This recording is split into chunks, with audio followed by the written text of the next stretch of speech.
ఇలాంటి ఇంట్రెస్టింగ్ విషయాలు మిస్ కాకూడదు అంటే ఇప్పుడే మా ఛానల్ను సబ్స్క్రైబ్ చేయండి. ఎందుకంటే మన డబ్బు మన జీవితం ఈ గ్లోబల్ గేమ్తో డైరెక్ట్గా లింక్ అయి ఉంటుంది. ఇప్పుడు అసలు విషయానికొద్దాం.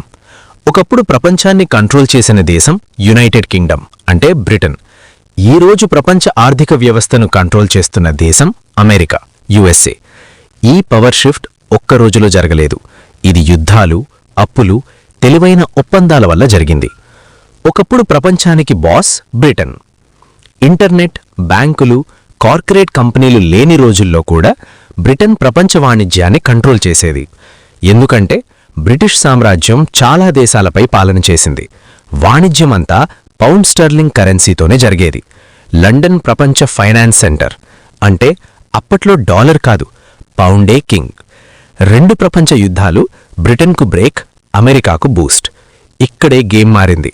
బ్రిటన్ పరిస్థితి వరుసగా 2 ప్రపంచ యుద్ధాల్లో భారీ ఖర్చులు, సైన్యం, ఆయుధాలు, ఆహారం కోసం అమెరికా దగ్గర అప్పులు. దేశం మొత్తం ఆర్థికంగా కూలిపోయింది. అమెరికా పరిస్థితి యుద్ధం వారి భూమిపై జరగలేదు. ఫ్యాక్టరీలు ఫుల్ స్పీడ్లో నడిచాయి. ప్రపంచ దేశాలకు సరుకులమ్మి డబ్బు సంపాదించింది. ప్రపంచ బంగారంలో పెద్ద భాగం అమెరికా దగ్గరే చేరింది. సూటిగా చెప్పాలంటే బ్రిటన్ దివాళా వైపు, అమెరికా సూపర్ పవర్ వైపు. అసలు ట్విస్ట్ ఏంటంటే బ్రెట్టన్ వుడ్స్ ఒప్పందం 1944. యుద్ధం ఇంకా ముగియకముందే ప్రపంచ దేశాలు ఒక మీటింగ్ పెట్టాయి.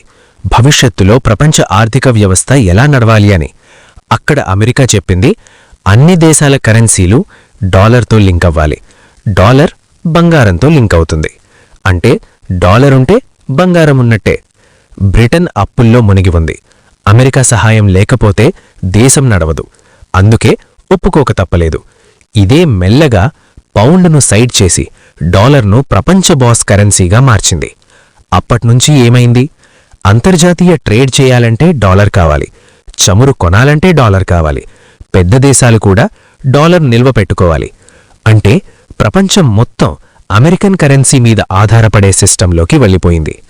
ఇది గన్ పెట్టి బలవంతంగా చేసిన పని కాదు.